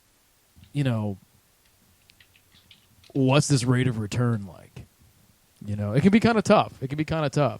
And then, we write stuff, and then people complain on the forums and like, we don't like you guys to write, do videos. And it's like, okay, which I think is what we've been doing more of, and I think that's a better direction for us. And then even, at our last 4-player meeting, even people like Zach, who mainly has been doing writings, is like, yeah, I think that's good. I'm actually going to start putting my stuff more in video form. And, so I think the turn that 4-player is making into doing more video content and podcast-related content and all that kind of stuff, I think that's going to be beneficial for everybody, and including the site at this point.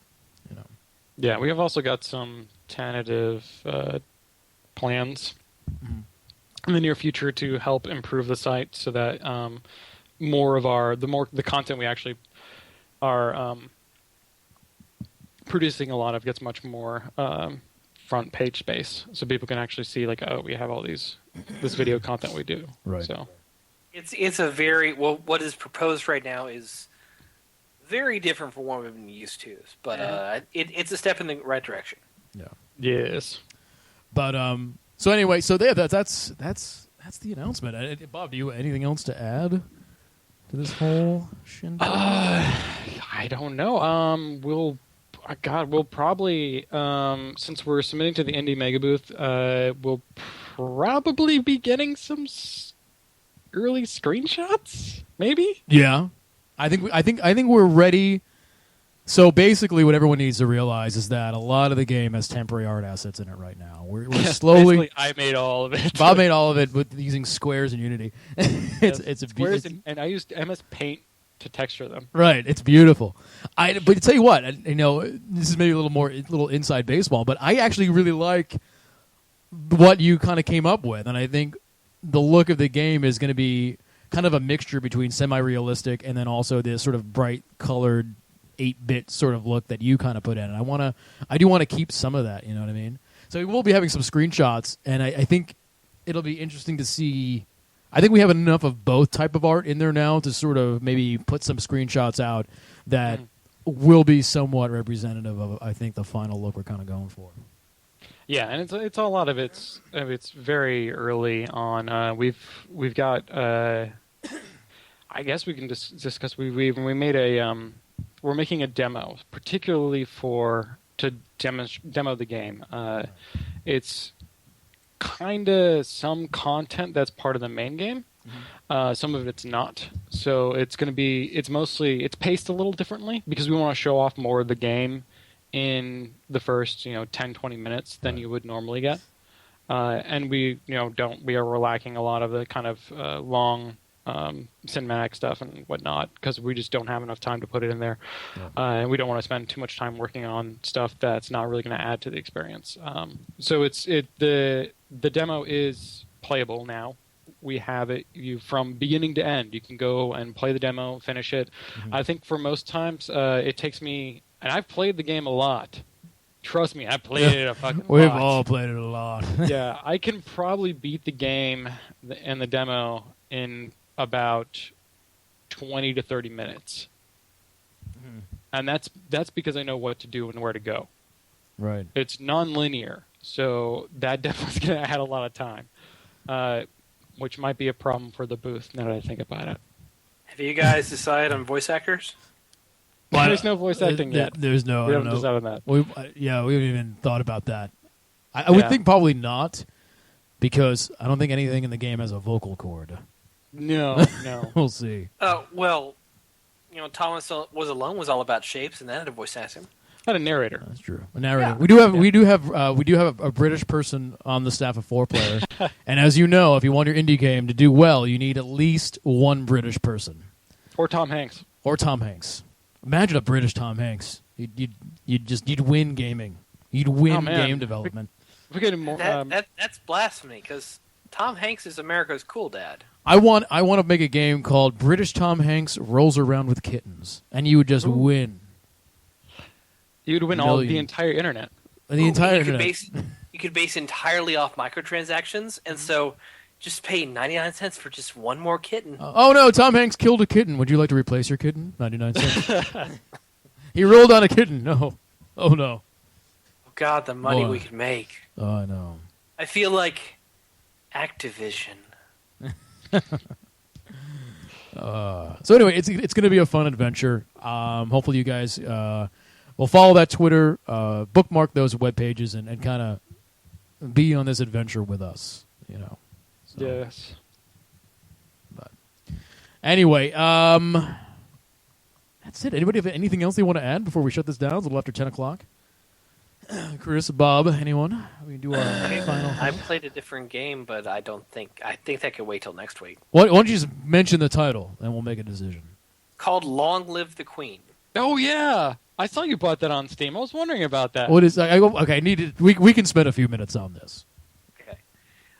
It is basic. Do you remember playing the Yogg? Yeah. I don't know what that is. Take that and try and flesh it out into like a full game. Mm-hmm. You play as the guardian of this 14-year-old princess who's about to be coronated as queen, and you're supposed to guide her on her day-to-day activities. And it's all about stat boosting based on the character's emotions, and testing the character for unknown events that are coming up, including a fuck ton of assassins that are trying to kill you. So it's basically the Yogg meets FTL. Interesting. It's $10 on Steam. It's actually not bad at all. What's the aesthetic like? It's almost kind of a visual novel aesthetic. Mm-hmm. Okay. You're always seeing like the main character on screen, but she's changing moods, and you're getting to see like visual novel style backdrops and shit. Interesting. It's a very it's a little bit more of a kind of anime style. Yeah. So it's Chet does not seem to be with you on the fact that this game is good. They are actually actively rebelling against the idea. Have they played this game? Because I've enjoyed my several hours with it. I can't speak for them. I'm just letting you know there's a mutiny abound. I'm just saying the way they handle just upgrading the character and how the various different day-to-day challenges or week-to-week challenges appear, it keeps me wanting to come back and play, especially after I get my character killed. Right. Yeah.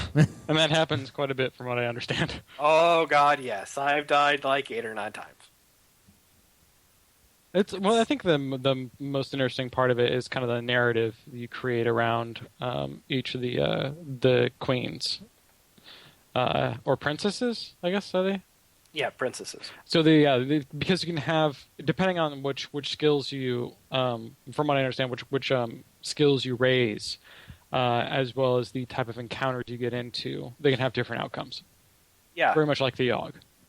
But basically, yeah, when you choose your like weekly activity in the YOG, it upgrades that character in that aspect, right? Yes. Well, they tie that into an emotion system, so your character is experiencing 4 of 8 set emotions that are set in scalars, and so those emotions will correspond to certain skills that you can earn. So you'll get like stat bonuses or stat penalties. So you got to weigh what's going on in the game with the story versus what would be the best thing to upgrade at the moment, and to hope and pray that the next turn doesn't get your character killed. I think you should stream this. It could be fun. I could, yeah, I think you should. but not anytime soon. It's the busy season for me now. That's right. That's right. Year end and all that kind of good stuff. So, all right. Well, let's do this. Let's do our final thoughts of the show. Okay, I'll go first. My final thought is I'm excited. I'm very, very excited. Just these past couple of weeks for everything that's kind of been happening. We have the release of the next generation. We have the release of the Xbox One. We have the release of the PlayStation 4. We have Playroom, which is a new era of entertainment in my living room that I am glad to welcome with open arms.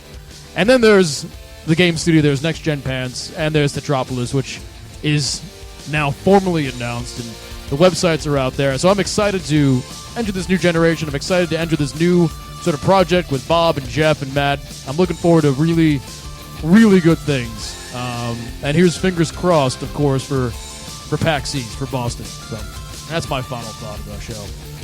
Bob, why don't you go? My final thought is starting a company is fucking hard. Don't do it if you have the choice. Yeah, don't do it. No, God, yeah, it's mostly. I'm very busy. Yeah. I've got so much I need to do in the next 3 months. My life is going to be insane. Yeah. And I hope to God that it all turns out okay. Yeah. But we'll see. I don't know. I'll be talking about it on the dev blog.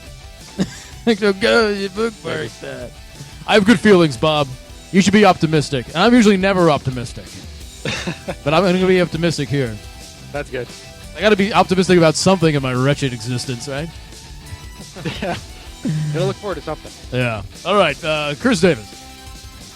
My final thought is that, like Bob, I'm going to be extremely busy over the next few weeks. In fact, probably going through January. We have some internal deadlines coming up for our top 10 list of the year. And let's just say it's coming down to the wire, and it's really hurting me right now. Because I've got so many games that I've been putting off. And I'm really worried that I won't meet my deadline. That I imposed on everybody. Right. I'm worried I won't meet my own deadline. You have to spank yourself. You have to spank yourself.